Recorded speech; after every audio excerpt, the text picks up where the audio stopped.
চেয়ারে বসে যা। আমার নবী ছিল আদমওয়ালা নাকি? নবী আদমওয়ালা তো নাকি? আল্লাহ নবী বললেন না, আমি বসবো না। নবীজি আদমওয়ালা নবী ছিলেন, নবীজি বসতে চাইবেন না। আর হাবিব বিন মালিক জোর করে আল্লাহ রাসূলের নিজের চেয়ারে বসিয়ে দিলেন। এখন বলেন, যদি বিদেশি মেহমান দাঁড়িয়ে থাকে, হাইব্রিড বেয়াদব বসতে পারবে তো? জি না। কি কর্তব্য? আবু জেহেলের কর্তব্য কি হবে? তাহলে বিদেশি মেহমানের জন্য নিজের চেয়ারটা ছেড়ে দেওয়ার দায়িত্ব নয়? দায়িত্ব তো।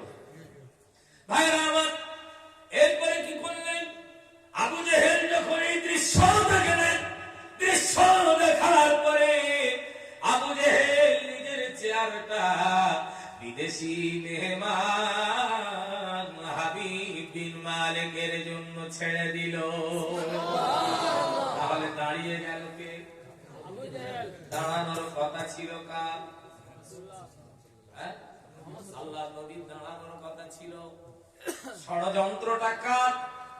আবু জেহেলের ষড়যন্ত্র হলো মুহাম্মদকে দাঁড় করিয়ে রাখবো, আর আল্লাহর ষড়যন্ত্র হলো রে হাইব্রিড বেয়াদব আবু জেহেল, আমার নবীকে দাঁড় করিয়ে রাখার মতো ক্ষমতা যোগ্যতা তোর হয় নাই। আমি আল্লাহ বলে আবু জেহেল তোকে দুনিয়াবাসীর কাছে দাঁড় করিয়ে প্রমাণ করাবো। আবু জেহেল দাঁড়িয়ে গেল। আল্লাহ নবী সাল্লাল্লাহু আলাইহি ওয়াসাল্লামকে বিদেশি মেহমান হাবিব বিন মালিক বলল, ওরে মুহাম্মদ, তুমি যদি সত্যকারের আল্লাহর নবী হও, তাহলে এই মাত্র প্রমাণ করে দেখাতে হবে। ওই যে আকাশের চন্দ্র দ্বিখণ্ডিত করে একটু প্রমাণ করে দেখাতে হবে।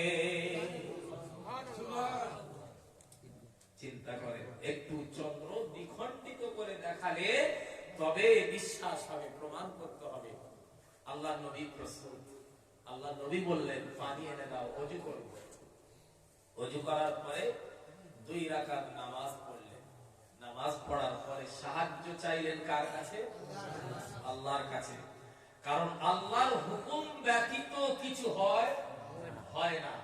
আমি লোকমান যদি মনে করি আজকের আমি ব্যাপক ওয়াজ করব, খুব কোরআনের কথা হাদিসের কথা বলবো, এটা কোনোদিন সম্ভব হবে না। যদি আল্লাহ না বলার, বলতে পারবো? তবে আল্লাহ যদি বলার শক্তি দেয়, বলার সুযোগ দেয়, তবেই তো সম্ভব নাকি? ভাইরা আমার, আল্লাহ নবী সাল্লাল্লাহু আলাইহি ওয়াসাল্লাম 2 রাকাত নামাজ আদায় করলেন। নামাজ আদায় করার পরে আবু জেহেল জানতো নবীজির যদি সময় দেওয়া যায় নামাজের জন্য, তাহলে এই কাজটা সম্পন্ন করবে। কারণ তারা তো জানতো মুহাম্মাদের পক্ষে এই কাজগুলি করা সম্ভব। আবু জেহেল বলল, সময় দেওয়া যাবে না। আর বিদেশি মেহমান হাবিব বিন মালিক বলল, তোমার নামাজের জন্য যত সময় দরকার, আজ আমি বিচারক বিদেশি মেহমান হাবিব বিন মালিক, আজকে তোমার আমি অনুমতি দিলাম। আল্লাহ নবী ওযু করে নামাজে দণ্ডায়মান হয়ে গেলেন। নবীজি 2 রাকাত নামাজ আদায় করলেন, আল্লাহর কাছে সাহায্য চাইলেন।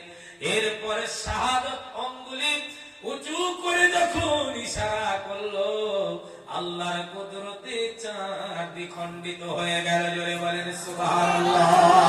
শুধু তাই নয়, চন্দ্র কম্পন শুরু হয়ে গেল। নবীজি বললেন, ওরে চন্দ্র, তুমি এমন করে কাঁপছো কেন বলো? চন্দ্র বললেন, ইয়া রাসূলুল্লাহ, ইয়া হাবিবাল্লাহ, হুজুর, এই জন্য আমার মধ্যে কম্পন শুরু হয়ে গেল। ওগো হাবিব, আপনার সঙ্গে এই কাজটি করতে গিয়ে না জানি আমি চন্দ্র বেয়াদবি করে ফেললাম কিনা, এই জন্য আমি চন্দ্র কম্পন শুরু হয়ে গিয়েছে। আমার ভাইরা, নবীজির এই কর্মকাণ্ড দেখে বিদেশি মেহমান হাবিব বিন মালিক চেয়ারে আর বসতে পারলেন না। হাবিব বিন মালিক চেয়ার ছেড়ে উঠে এসে আল্লাহর নবীর হাতে হাত দিয়ে কলেমা পড়ে ইসলাম কবুল করে নিল। জোরে বলেন সুবহানাল্লাহ। নারে তাকবীর, নারে তাকবীর, নারে তাকবীর। প্রিয় ভাইরা আমার, এজন্য সকল ষড়যন্ত্র দূর করতে পারেন তিনি হলেন কে? আল্লাহ। ওই আল্লাহর ক্ষমতা কিন্তু সব সময় আছে, থাকবে, এটা আমি বলেই থাকি সব জায়গায়। প্রিয় ভাইরা আমার, এবারে মূল আলোচনায়